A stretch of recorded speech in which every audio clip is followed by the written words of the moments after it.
Carmen Choney, great to have you on the podcast. How are you today? I'm pretty good today. How are you, Jim? Good, good. What's been occupying your time during the COVID lockdown? I'm so busy these days. So busy. My schedule just keeps filling up and filling up. No, I'm kidding. It's a different time, but I'm trying to absorb it a little bit because it's not that the start of it was in the worst time, but now being in the summer, I'm kind of just actually just trying to take some time to enjoy the summer because it's the first time I've been home in 18 years for a summer. So I'm trying to get out. I mean, it's been raining here. I feel like I'm in Vancouver, even though I'm in Edmonton, because it's been raining for a month. But yeah, trying to stay busy and working out a little bit.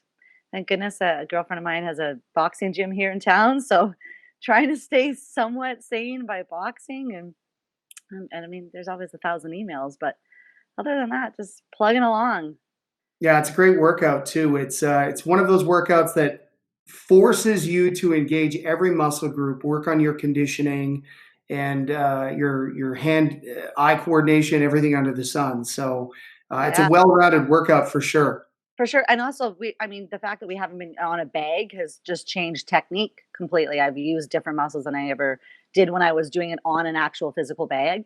So I haven't been anxious to get back to physically hitting a bag because it's nice to be able to kind of break down your stance and break down your actual punches and see how your body's doing it. And I've actually had the last couple weeks off or technically off because I've been doing some pretty active physio and active release and that kind of stuff because I woke up a whole bunch of muscles I completely forgot that I had. So it's been an interesting time, that's for sure.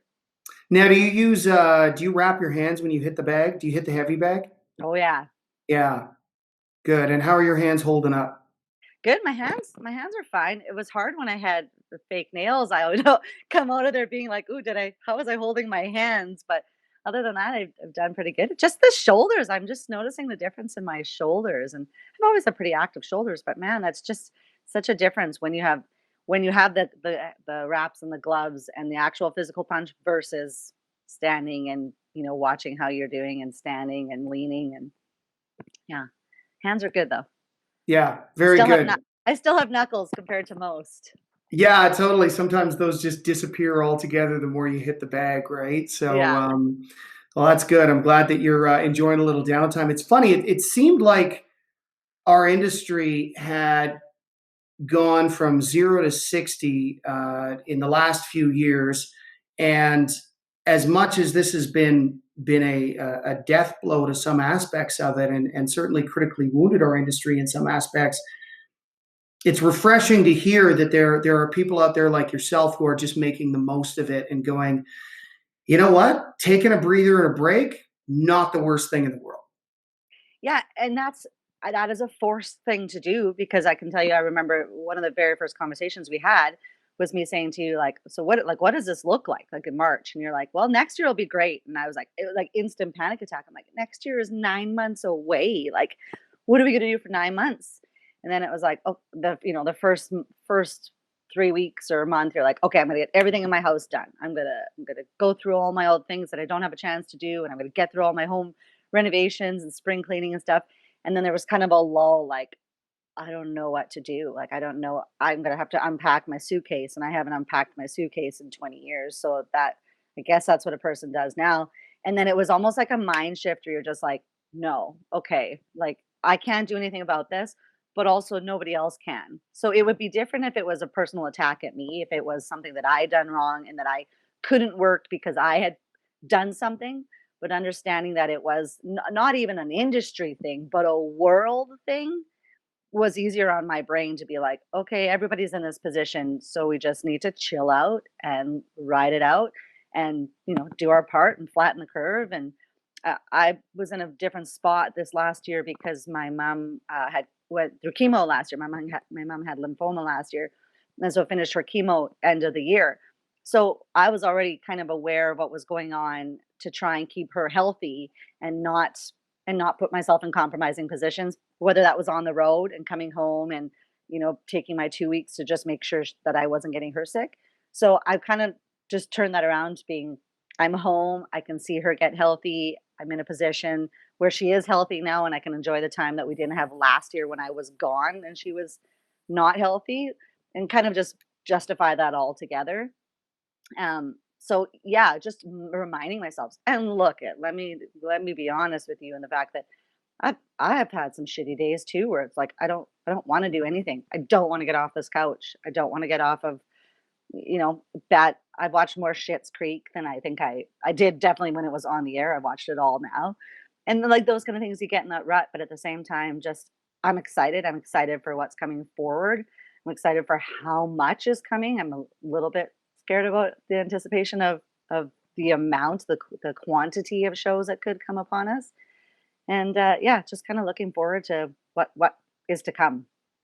Right. I think the most frustrating thing for an industry person is we are, generally speaking, the foundational uh, perspective on certainty for an artist, right? Like we're able to go to an artist with a plan, with the ability to execute, and in these times, it's really hard to give anyone any degree of certainty without being entirely disingenuous.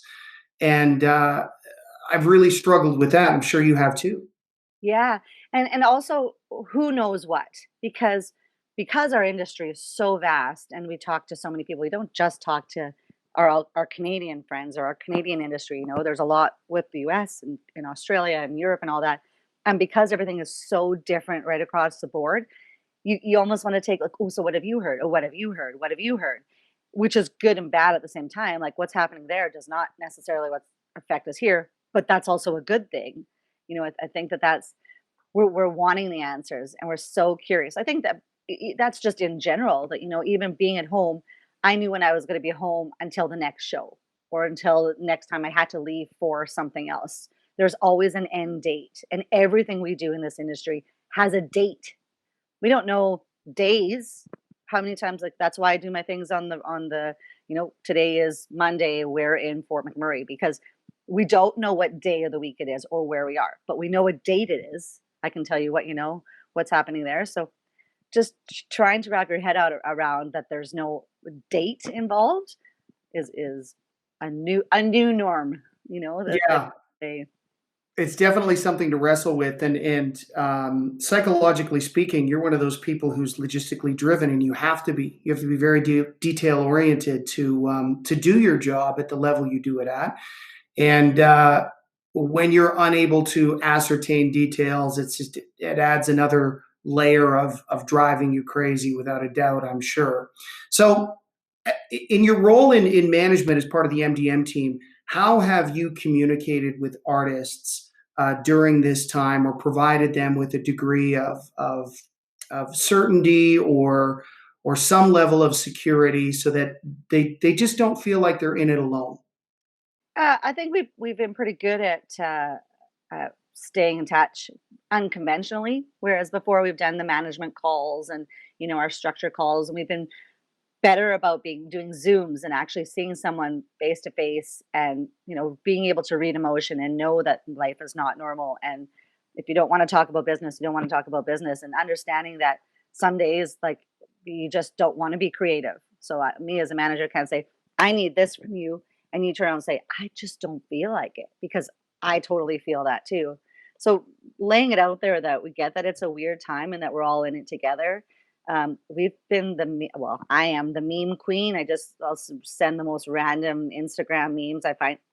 Aaron Pritchett has the memes covered on his Instagram stories, but I feel like some days that I every once in a while I'll send two or three over there just to be like, oh, this is funny, just to keep light of the fact that just what day is it, what's happening, and also just not putting any pressure on the future. Like, yes, we can make plans for down the road, but knowing that that could change, and so let's make plans for our hopes and our goals, but not necessarily our timelines of when it has to be done. When we hope it's Right. where we're going to be there, and not necessarily concrete timelines.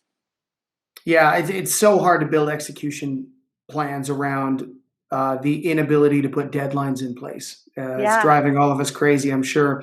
You mentioned Aaron. That there's a guy who's taken this downtime and between the formulation of his nightly Corn Tunes event on Instagram Live, where he features special guests and just lets his incredibly witty personality shine. He's become the king of memes. You have a history with Aaron, but let's back up from that to where you started in this business. I think when I first met you, it was I want to say at Outlaws.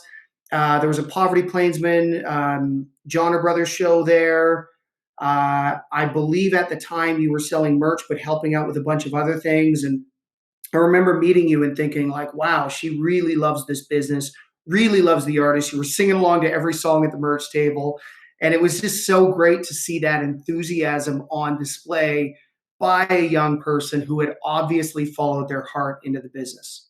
Yeah, kind of accidentally ended up in the business. I wasn't. I always say I lost a bet, and that's just because I had no reason to be here, but I had no reason not to be.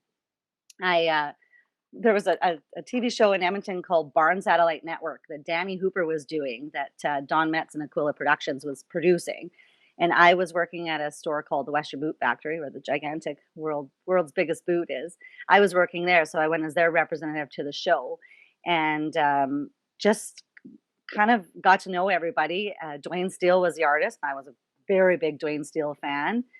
Grew up listening to CFCW, and CFCW was his country, and Dwayne very much was part of that. So I knew all of the Dwayne songs, and I had fun interacting with the crowd. And Don came over and he said, "I got to introduce you to someone." He said, "This is Jillian Modiak, and she's our talent buyer." He's like, "I don't know what you two can do together, but I think you need to work together. There's something about this kid."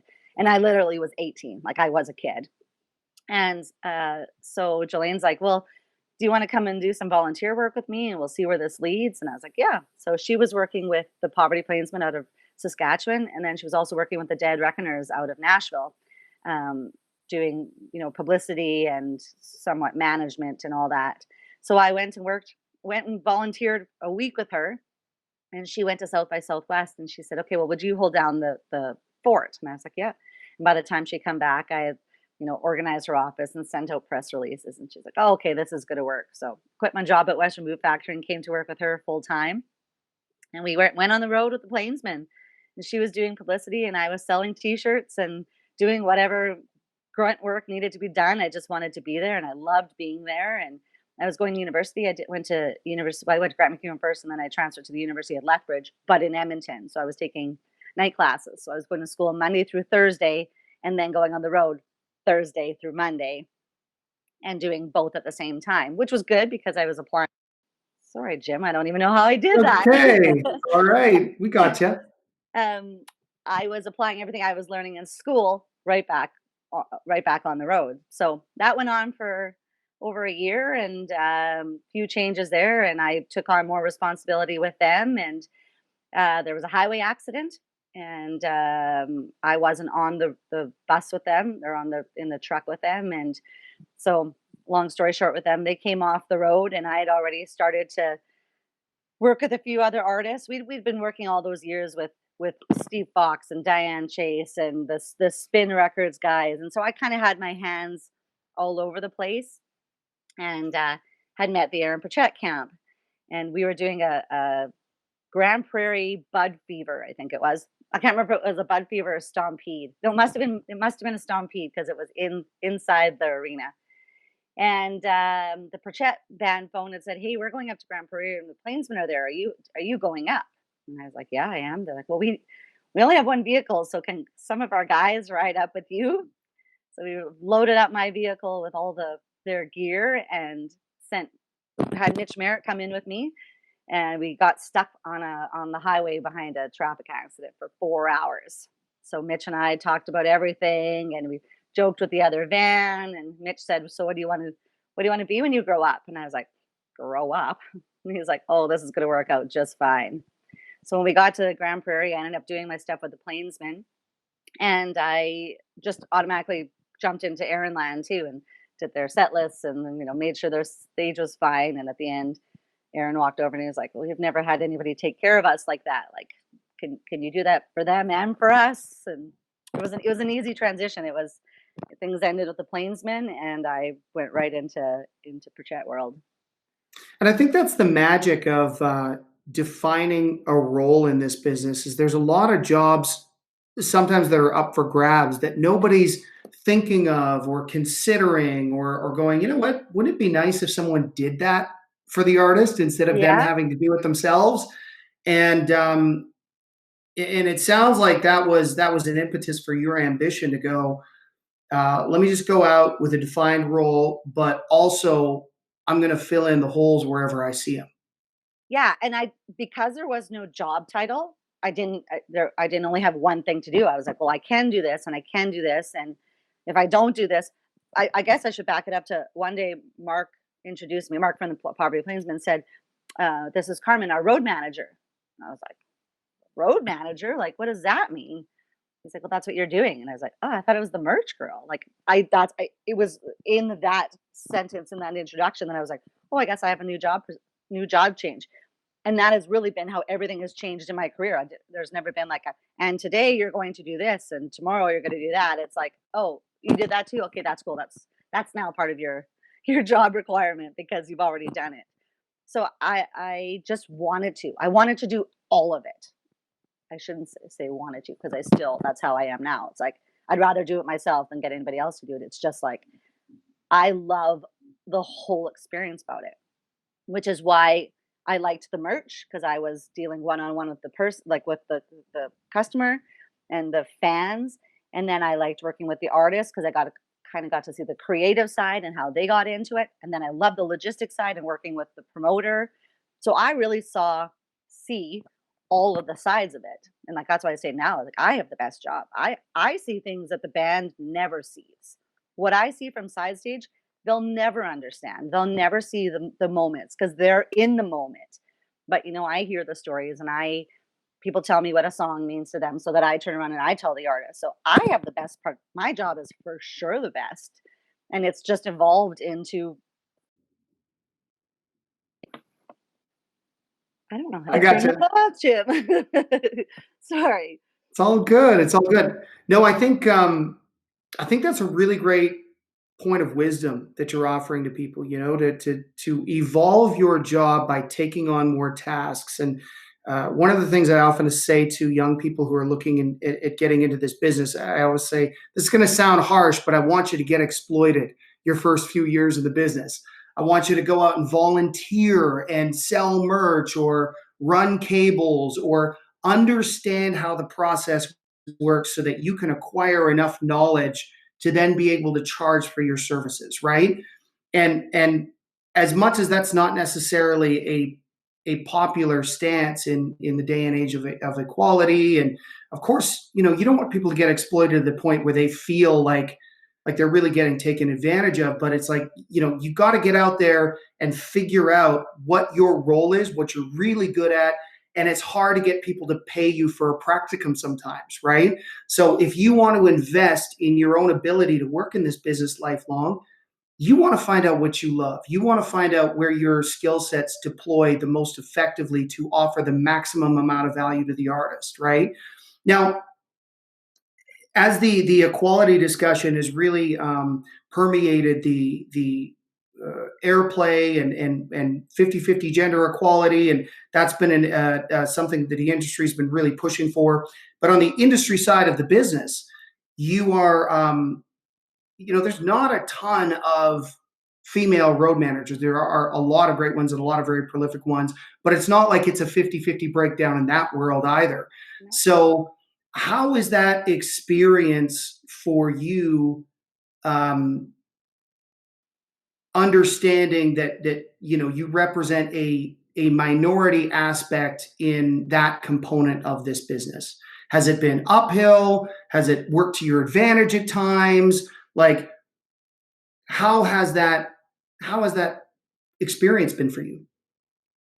It's been all of that. I think that when I started, I didn't know that existed because I was just so excited to be involved in it. And I at that time thought I I was maybe treated for my age as opposed to my gender. I was like, "Oh, you're a kid. What do you know?" I mean, I was tour managing before I could legally rent a vehicle. I couldn't. They'd have to sign off on a car rental because I wasn't 25 years old.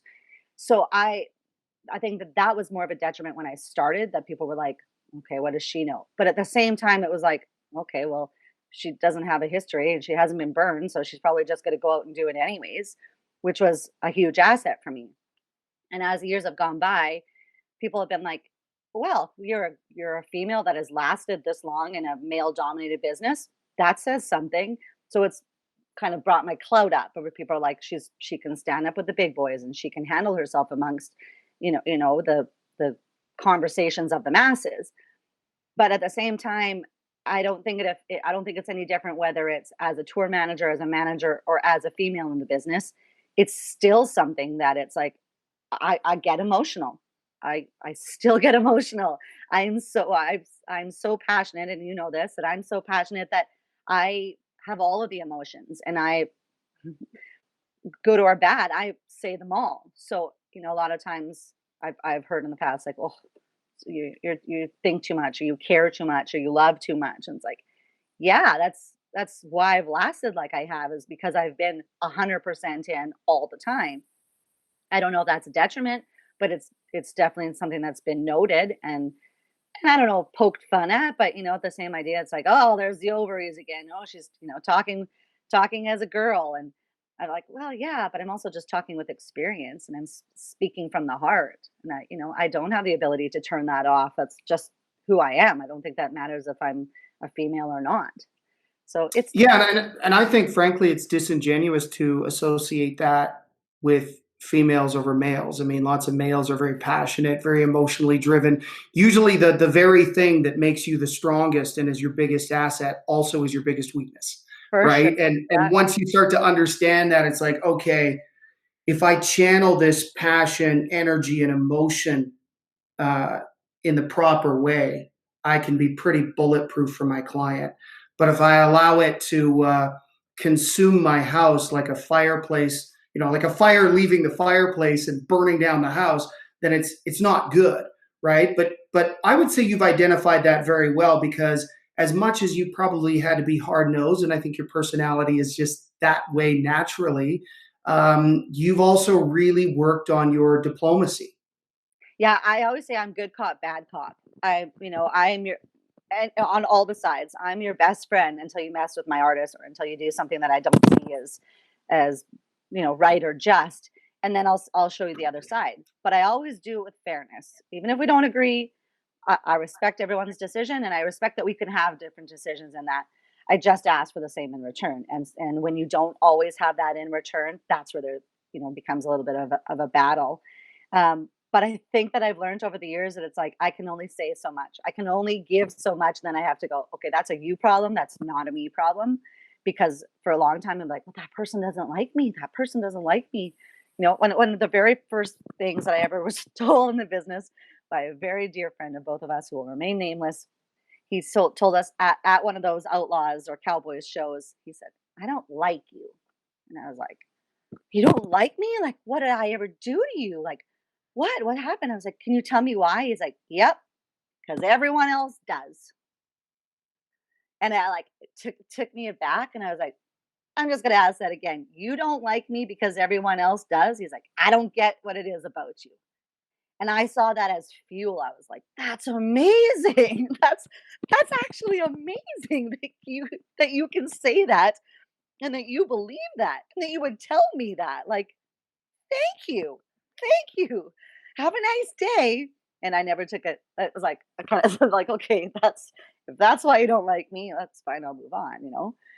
So yeah, it's like I Yeah, said, that's an odd thing to critique on somebody. yeah, I don't like you because everyone else does. That's a very odd angle, and maybe there was a part of that individual who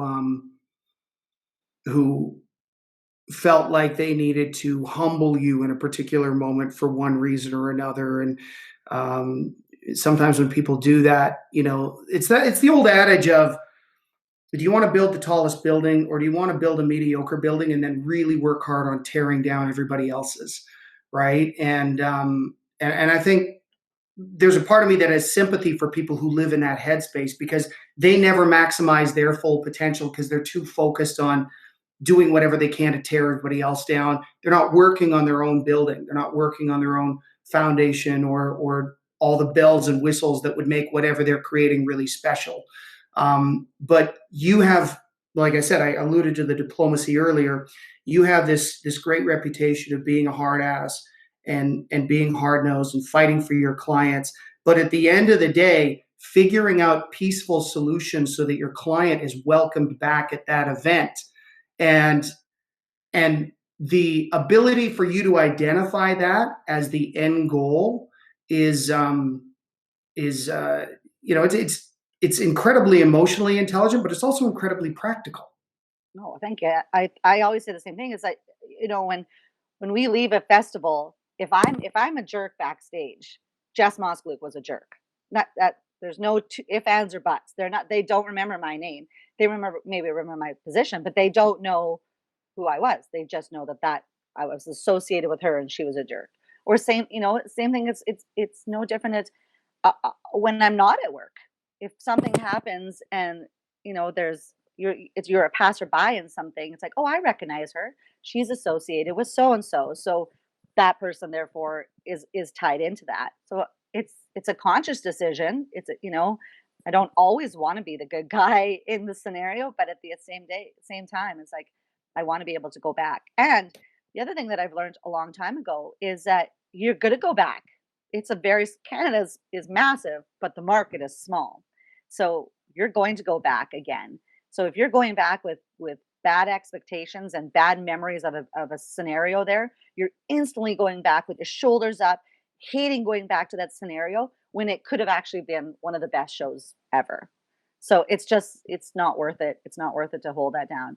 Also, it's not worth it for me face to face. If I have a problem that I can't deal with, that's what I phone you for. And I say, this is out of my hands and it's a dispute that doesn't actually involve me and I need to step away and it can be done behind the scenes. That's again, just knowing when there's the moment to confront something head on and to wait for a different time.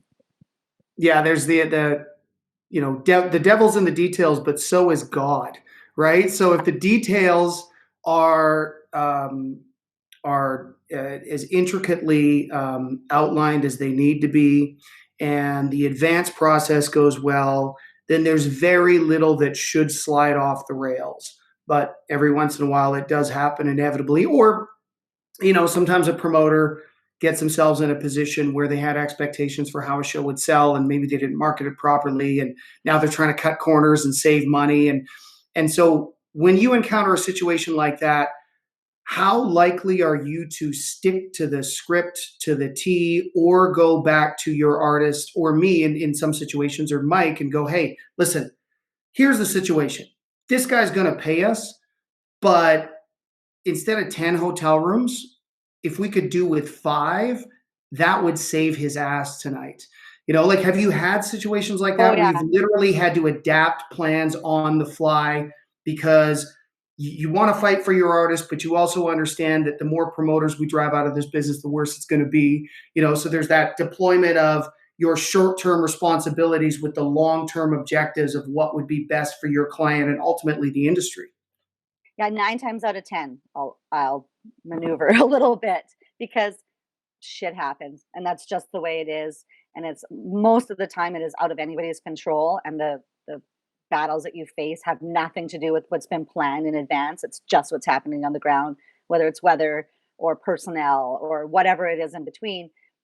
My line with the band is always like, "Well, we're here, and they're here, so we should do a show because we're all expecting to do that. We want to play, and they want to hear it, so we can worry about the details afterwards. The things that can be controlled can happen afterwards. That's not there, and like especially with riders and hotels and all that kind of stuff. That's why I always say like we can do anything on email, but I'm a phone person. Get on the phone with me. Tell me the situation you're in. Do you have a sponsor? Great, give me all of the sponsor stuff. Like, we'll deal with that. We're not that picky. Like, oh, you can't do that? Cool. What can you do? No, like I said, 99% of the time, it's flexible enough to be like, okay, tell me what you can do, not what you can't do. I can deal with the can't. You need to deal with what you can do. Every once in a while, there's a guy in there that I don't want to, but most of the time there's something to go around. And Yeah. usually that makes for a better situation when you're all in it together for the bottom line, then you're going to have a better day and you're going to have a better show and everyone's going to be in a better mood because of it. If they go in and How they're how intuitive is the process to you now? Are you still working off a checklist and a critical path like a pilot because there are so many details, or are you like, I know I need to cover off this, this, this, and this, and that's what I need to do? Like, it's got to be second nature by now to some degree. 100%. And it's so second nature that I catch myself doing it for other things. So like I'll go to a concert myself and I'll be like, oh, I wonder why they didn't do that, or why they like I catch myself going through the list when it has nothing to do with my shows either.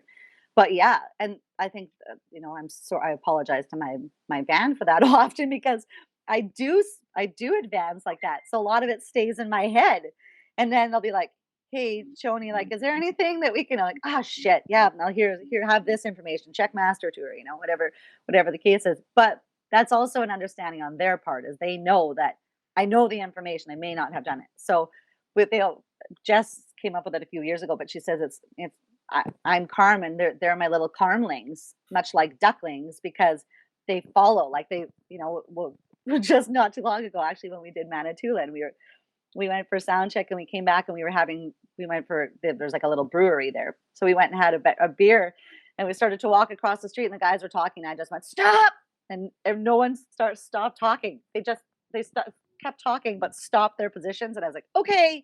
And we walked across the street, and we got to the other side, and Jess says, do you realize that not one of us looked across the street? We just all listened when you said, stop, okay, go.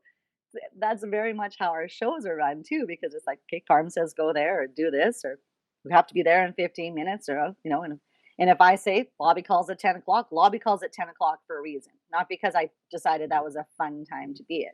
So that's an understanding with, the people you travel with too. Uh, in my case, I'm blessed. I travel with amazing people, and I always have. But there's an understanding that if I say it, I'm saying it because it's for the good of everybody, not for the good of myself. So just roll with what I'm saying. And generally, most of the time they do. Every I once in a think while, you there's a fun line in there, but we have fun with it too. Okay, you're late. You're buying coffee for everybody. So be it. Like just those kind of things. I think that's such an important point. Just to sort of paraphrase it, and then perhaps have you speak to it further, is on the industry side of this business, our currency is trust, right? And the only way you develop trust is through proper execution, right? If you properly execute on the goals and objectives of a client for a certain period of time, at some point they trust you implicitly, right? Hmm. And and I think that sometimes that very basic truth in our business just gets lost. It's like, artists can love you as a human being and they can appreciate your friendship, but at the end of the day, if you're not getting shit done for them, they're gonna have to find somebody who can, or their resentment is gonna grow for you, or they're gonna compromise themselves so much they're gonna sacrifice aspects of their career. And so, execution is just, it's the key. And you explained it with that story in a very effective way. Yeah, I think the other it's not just trust, it's also understanding because I'm there with them. So a manager that's not there on the ground in the position, or whatever, that's management, label, agent, whatever, you're not on the ground with us. So you don't know what it's like to travel in the van, going to the gig and getting up to go to the airport. I'm not saying you specific, but I'm saying the other side of it comes and goes as needed. But I'm literally there with them. I'm there to make sure that they get there. So I understand the process. I understand all of it, the highs and the lows and everything, because I've made the drive. I've got on the planes. I've sat in the airports. I've done all those things with them. So yeah, that itself, the understanding creates a trust in its own way. Yeah, and it's important for industry people who aren't out on the road to every once in a while find a spare bunk on the bus, jump on a tour, understand how full the days are, how load in can start, 6 a.m., 5 a.m., when you've just literally pulled in from the town you played the night before.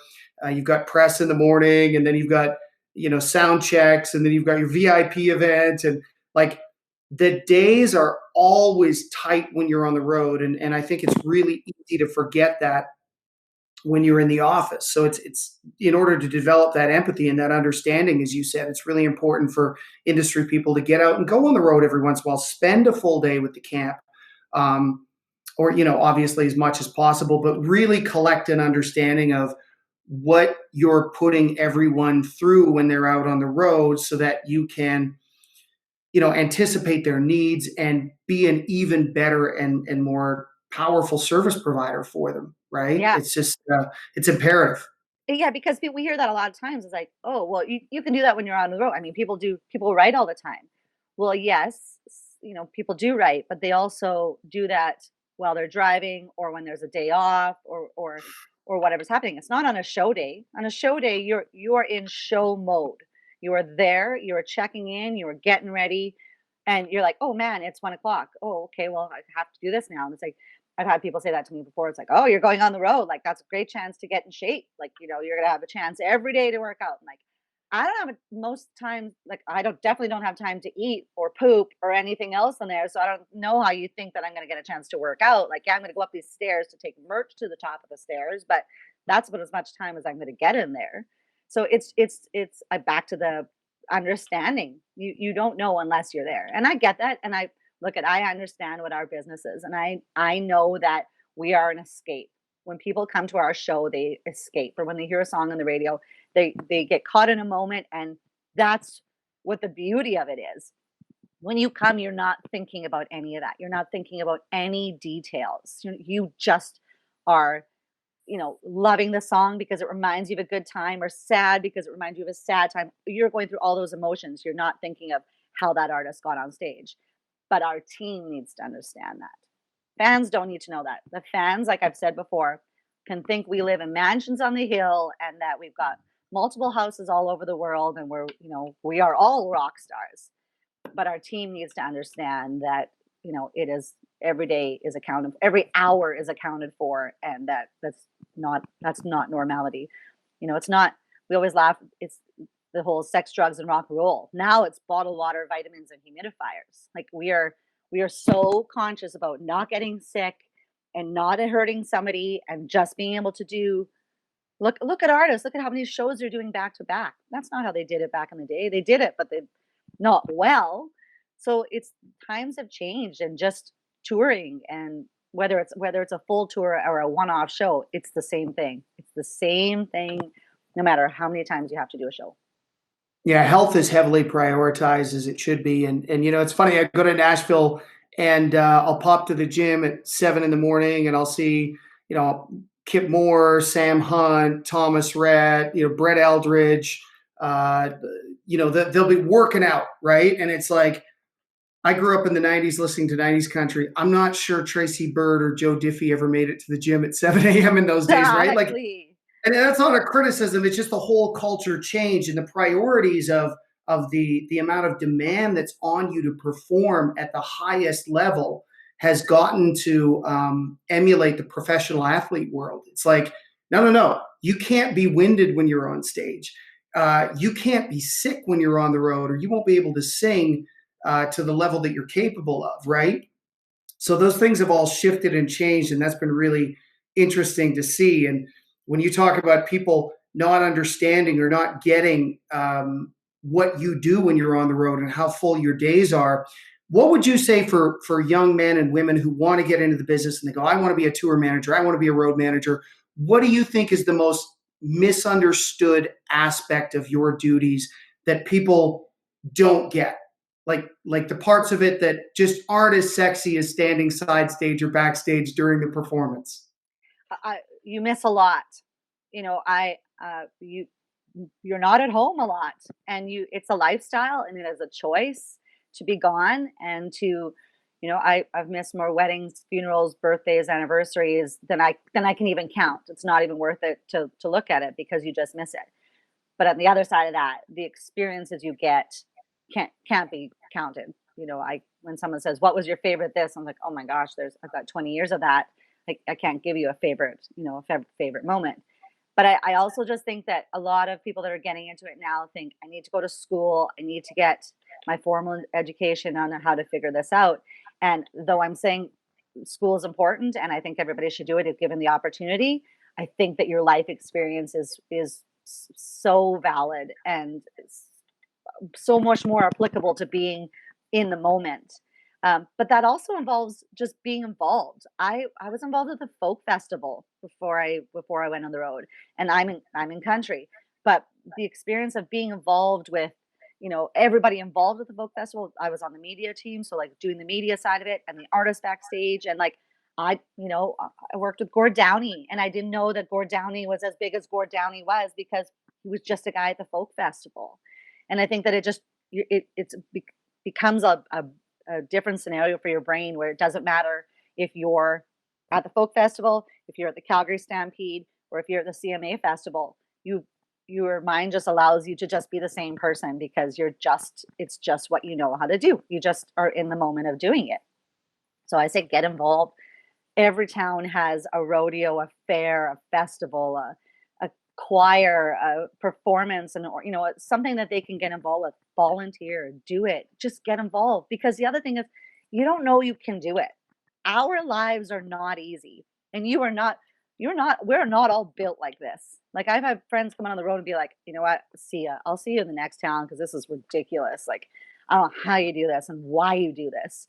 So yeah, it looks fun, but until you're doing it, then you're like, yeah, I really like sleep. Like I don't know if I can do this. How would you know that? So you put your whole life into I'm going to be on the road and I'm going to be the next tour manager, and then you realize I actually can't. I can't travel. I can't be on a plane. I can't do all these things, and that has nothing to do with your wants. It has everything to do with your ability to do so. So before you decide on anything permanently, and I don't know what is permanent because look at my life. My job has changed multiple times. So just do it. Get involved. I accidentally became involved with Big Valley Jamboree because I had a meet and greet pass with Marty Stewart. I don't know if you even know the story, Jim, but I had a backstage pass meet and greet to meet Marty Stewart because he was a friend of mine. And I went backstage on a Thursday night and I had a lanyard and I was like, oh, okay, we'll see. But I had a ticket for all weekend, but I would go backstage to use their porta potty that was right beside the stage because I was like, well, I can pee there. Like, what are they going to do? So I'd pull my pass out, but I'd flip my pass and keep going back and forth. No one ever stopped me. Sunday night, Larry Warner had come up to me and he said, so do you work here? I said, no. He said, well, what are you doing backstage? I said, well, I come to use your porta potty. He's like, what do you mean? I was like, well, I was persistent and it worked all weekend. He was like, oh, you're funny. He's like, so I did meet him and next year I got a job. So it was amazing that, just throwing myself out there and being there. In that case, I mean, I was just doing it because the bathroom was cleaner and closer, but it led me to the next position. What I mean is you'd never know who you're going to meet until you're in the situation to be there. Right. And you often you often become valued by becoming an invaluable member of the team, right? Like Yeah. your value is proportionate to what you're able to give. And the more you know and the more anticipatory you are, the more valued you will be. Now, talk to me a little bit about the structure of MDM because you started as someone who was managing aspects of the road, and then you shifted into more strategic management, and and that seems to be something that you're flourishing with, at least from the perspective of myself. Thank But you. how are you finding it? Uh, I love it. I yeah, coming into MTM is not a normal structure, I will say, because people have called us the road fam for a long time, and it is a dysfunctional family that functions, and it has to. It's just the way it is. It just has to function. It's just how we've chosen it to be. But coming into it, Mitch and I actually came in at the same time, coming from with Aaron Pritchett, and Mike was just breaking away from Fusion and starting his own company and getting into business on his own. And we worked together with Aaron, and Mitch and I had been business partners for 9 or 10 years, 9 years, I guess, before that. So Mike got a 2-for-1 there. He had to have me when he got Mitch. So he's probably still mad about it, but it's just the way it is. And at that time Mike had just discovered Jess via Facebook and her YouTube success. And when he brought her to us, we met her in Nashville actually at a Chad Brownlee show. And when he brought her to us, I was like, I love this girl. Like, she's great. And I was like, well, can you go out and do this show and see? Or she was at Big Valley and just kind of knew she was going to be on MDM. And I have to give Mike credit for that because he said, like, I think this is something that the three of us need to do. But I think it helped that she was a female, and Mike was like, "Oh, I'm going to screw this up. I've already screwed this up." With her, like, he wanted one thing and she wanted another thing, and they had to compromise.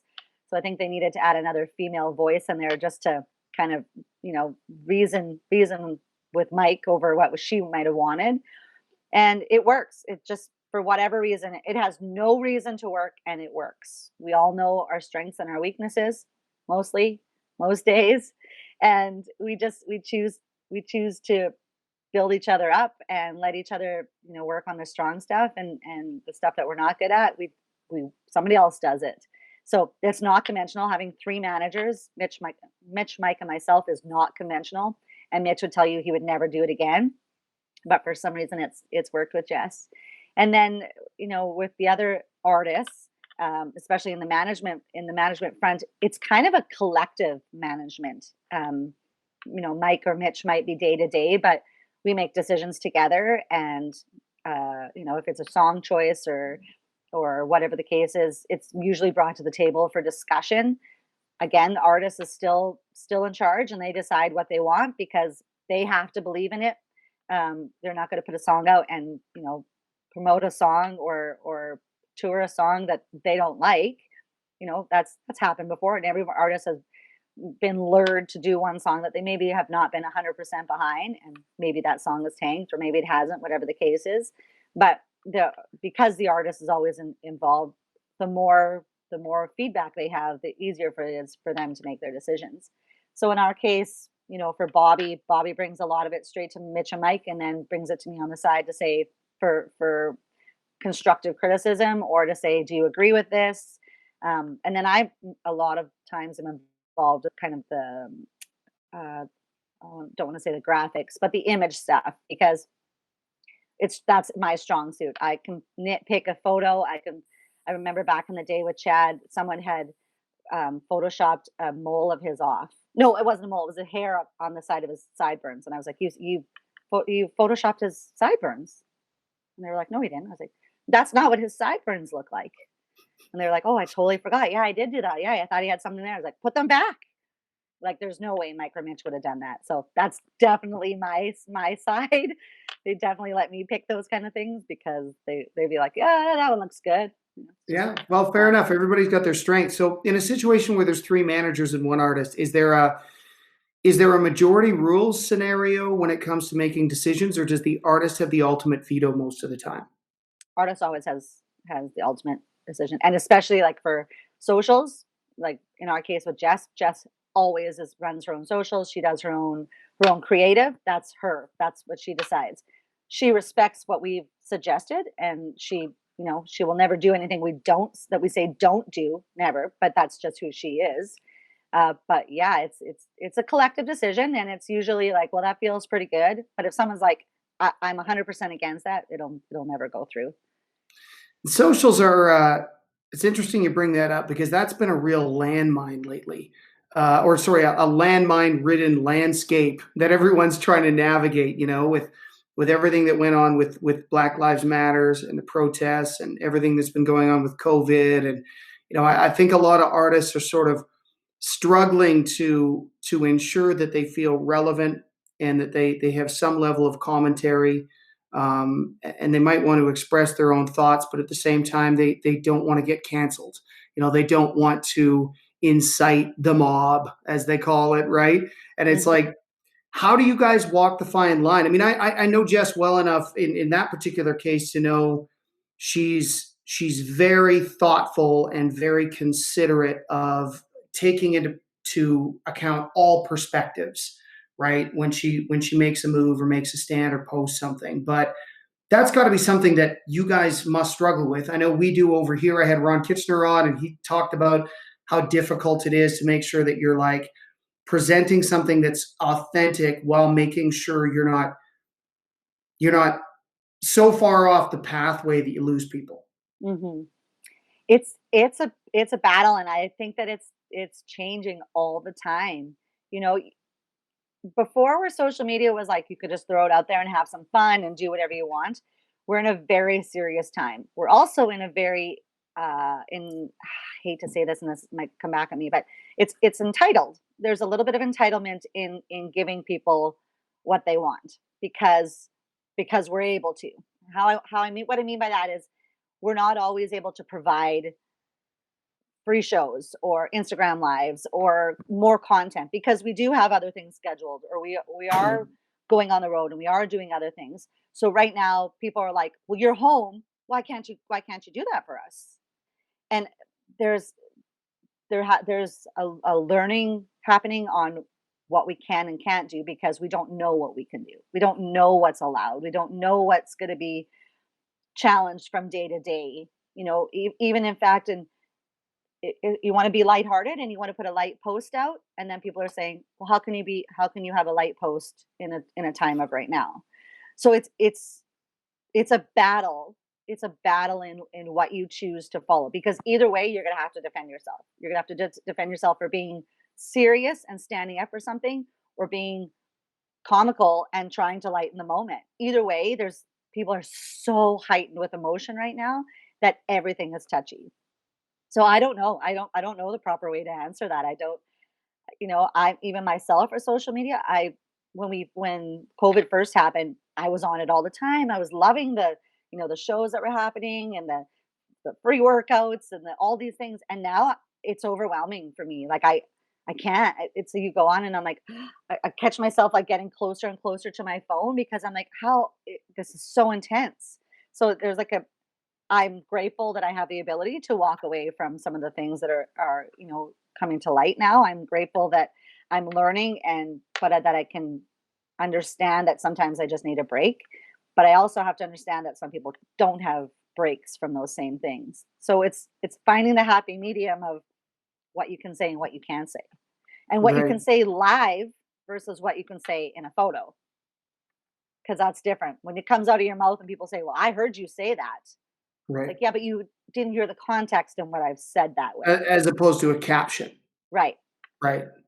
Yeah. I mean, I think it's an interesting time right now because it's you sort of have to have this north star as it pertains to an artist and their brand that you're always guiding and aligning your actions towards, right? And it's very tempting at times to take advantage of these cultural zeitgeists or these moments in society when you could potentially go viral by either saying something that really agrees with the with the consensus of social media or something that goes against the grain, right? You see a lot of people sort of taking advantage of that right now in terms of discourse, and they realize that maybe their profile or their image gives them an opportunity to look like a real badass in the face of everyone trying to conform to one thought process or ideology. And at the end of the day, my advice to artists is like, listen, it's your platform, but let's remember why we have it. It's a marketing tool. And I'm not going to tell you to a T what you can and can't post, but what I will tell you is I want you to think through as to the consequences of what you're going to post. And does the reaction that you're going to receive align with our ultimate intent of whatever your brand is, right? And if it's to be a badass outlaw, well, maybe your outlaw post is fine.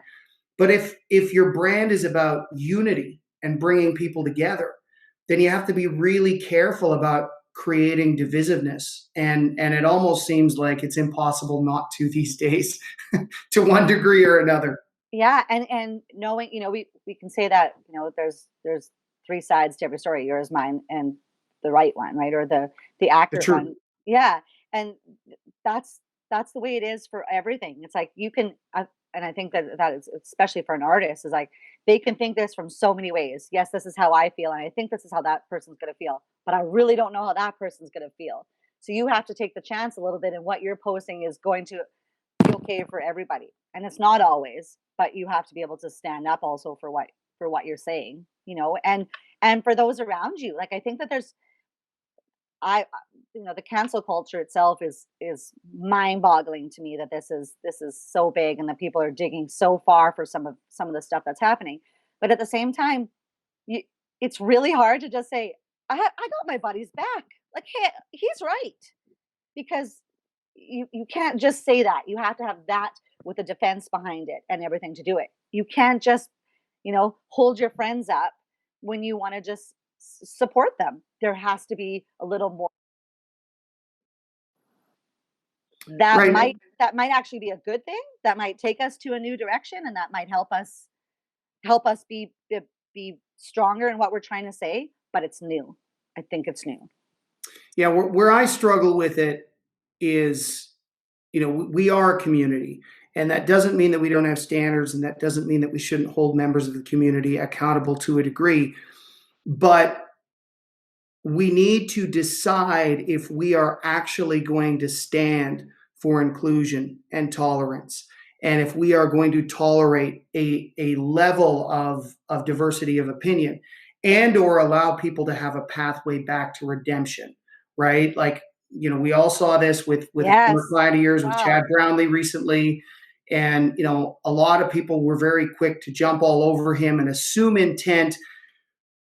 And listen, maybe to a degree they're right, but the way I saw it, it was like, I would love to find out what he really meant, because I don't like assuming someone's intent, because sometimes you're wrong. Sometimes you're flat out wrong. And in a situation like that, it's like, what's our responsibility as members of a community to help shepherd the other members of this community that we value and cherish and love so much back on the path, if they happen to deviate off it at some point, right? The human mind processes something like 40,000 thoughts a day. Some of them are going to be dumb. And Yeah. sometimes you're going to have a moment of weakness where you feel the need to post about something. And that's why it's so important to come back to that alignment of, okay, what's the brand, and why are you posting this? And does it serve your brand ultimately? But let's say you make a mistake. What is the responsibility of the community to rally around that person and go, hey man, are you okay? Like, do you want to talk? Because I'm interested in hearing how you've developed this perspective, and if there's a chance to bring you back to the side of sanity, I want to make sure that I'm doing that for you, because by God, I could make a mistake one day and I'd want someone to do that for me.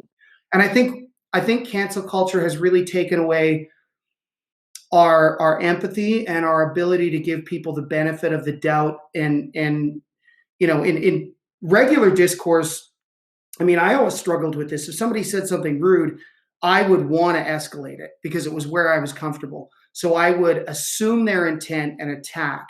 And as I've gotten older, what I've started to do is, if somebody says something that doesn't sit right with me, I'll just question them.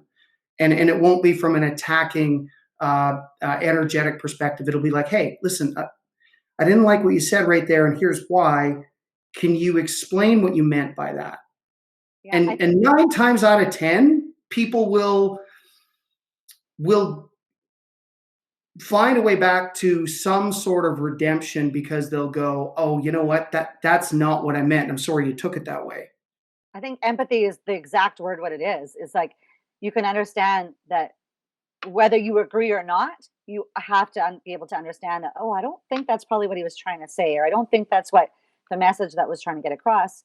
And I think that in our business, especially, we consider it, we call each other a family. It is, when we get together at CCMAs and stuff, it's a family reunion. So we're so happy to see each other. I think as a community, we have to be better, and I hope that's where we're getting, of asking those questions. Like, look, that offended me personally, but is that what you were trying to say? Or were you saying something different? And giving people the opportunity to be like, actually, that's not what I was trying to say. Or I didn't realize that's what I was trying to say.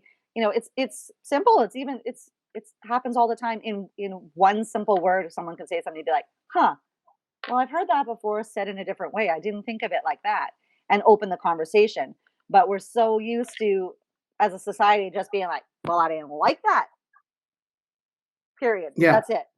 As opposed to being like, okay, well, Now let's I'll talk never about see it. you in my feed again. It's like, Yeah. Mute. it's, Yeah. yeah, I agree. I think that as a community, we've got a responsibility to each other um, to not assume intent, first off, and secondly, to have open, honest dialogue and discourse with people and challenge them, not because not because we don't see their perspective, and maybe in this case, obviously we don't, but like maybe it's more of like, hey, I love you. I know that you're probably you've had a moment and you've done something that now you've got to work your way back from. How can I help you get there?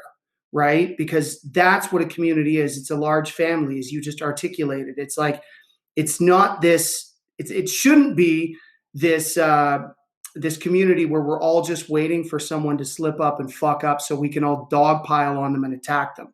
Right? Like, that's not really a community. That's a mob, right? And I don't want to be part of a mob. I want to be part of a community, right? Yeah.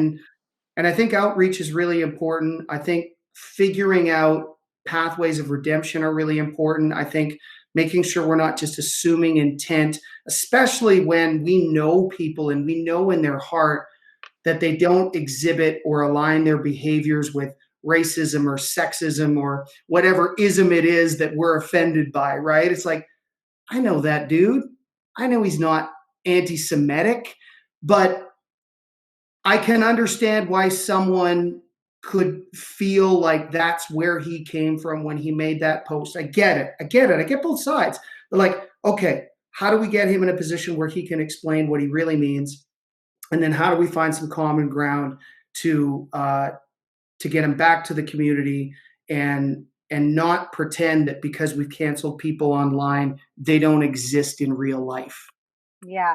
I feel like in Chad's case specifically, I just really, to be completely honest, cared how he was doing because Chad spreads more love than anybody I know. He's the farthest thing from a racist. He's not. He covers everything in love. So knowing that that was happening around him, I just was really concerned about his mental health and how he as a human was doing because you can shut it all off, but that doesn't mean it goes away. So, business side, that's what he has a team for, and hopefully they can help him through that and, come back on the other side. But as a human, I just needed to know that he was going to be okay and that he knew that people understood that he's not a racist and that it was taken out of context. Did I like the post? Nope. Did I tell him I didn't like the post? Yep. But I love him as a human and I want him to do well. I don't want one bad moment and one terrible action, lack of judgment really is what it was, to ruin a full career because I think that that takes away so much of what he's, the charities that he's done. Man, he's done more for charities than a lot of artists have. And you don't hear any of that with what was happening, in his world. So I think that for Chad specifically and for other artists that we know, that have made posts that have been like, man, sending a text being like, are you okay? Do you need a friend to talk to you? Or are you having a bad day? Can I send you a bottle of wine? Those kind of things probably in our line of business go farther than retaliating on social media. I just want to know that my friends are okay and my competitors, that's what makes this business so great is our biggest competitors are our best friends. The guys that you're nominated with in a category are the guys that are actually rooting for you to win. So I just want to know that they're doing okay. And if my voice doesn't work on social media to defend them, I just want them to know in person that my actual voice counts probably more than that does. Yeah, it probably matters more to get that personal phone call than it would if you tried to defend them in a post, and that can become a mess in its own right too. And I think a lot of it has to do with this jumpy cancel culture where the desire is to create a straw man by assuming intent. You pull out the weakest parts of someone's perspective and you assemble that into a very weak straw man, and then you decimate it, but you don't feel good afterwards because you know that you deceived yourself in the process of creating a straw man. What we really should be doing, I think, with online discourse is try and build an Iron Man, right? Like take the strongest points of their perspective, make sure that you really understand where they're coming from. And then if there's still a level of discourse, defeating them because you're defeating a powerful opponent, that actually would feel good. Or and not defeating, but more so getting the opportunity to help shift a perspective on something that might be in opposition to yours, and that's how you change the world, right? Like if you have this intent of, listen, I don't want to cancel you, and I don't want to hurt you, and I don't want to hate you, I actually just want you to see this other perspective, and if I can listen to you and have you articulate your thoughts and then take the best of that argument, and I can still shift your perspective by providing you with an alternate perspective, then all of a sudden you feel a lot better deep down inside than you do by just canceling someone and blocking them, and it's heartbreaking to watch. I do think it's like this teenage stage of adults' ability to function properly in the world of discourse on social media. I think that Mhm. we're going through a difficult stage right now, and in 10 years, maybe we'll all look back on cancel culture as something that we knew was was wrong at the core of it. And that's not to say we should tolerate every bit of free speech, or or sorry, every bit of hate speech under the guise that it's free speech, right? Like it's not to say that there aren't standards, but when we know people as well as we do in this community, and you touched on it earlier, this is an interdependent business, right? The songwriters, and the musicians and the artists and the agents and the managers and the promoters, they all work together in this cohesive unit to bring music to the people. And it's really easy to forget that at times. It's really easy to make this adversarial instead of a cooperative and go, yeah, you know what? Tim Hicks can fucking win, and so can Brett Kissel, and so can Dallas Smith, and they can all win in their own lanes. And yeah, there's gonna be situations where there's only one winner at the top, whether it's a CCMA Male Artist of the Year, or in Jess's case, Female Artist of the Year. She might really respect the other artists in that category, but ultimately she wants the win for her own reasons, and I get that. But day to day in this business, we're all just working together. Yeah. And I think what we have to be mindful of the fact is, and it's I don't think this is new or old. This is just how it is. Is the artists themselves are actually pretty good at communicating amongst one another. So whether that's being like, "Hey, dick, why'd you say that?" They'll say that to one another.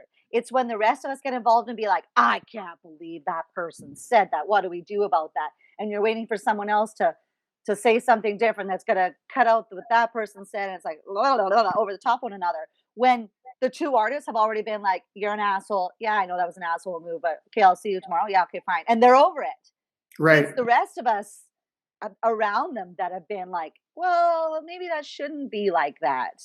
I think the artists are really good for the most part. I will say that for the most part, that even when they see each other, you never see an artist walk up and be like, if they're passing by each other, it's like they're always like, man, that was a good show, or I really like your song. Congrats on the number one, whatever the case is. You never walk by and be like, that's all you got. They don't do that.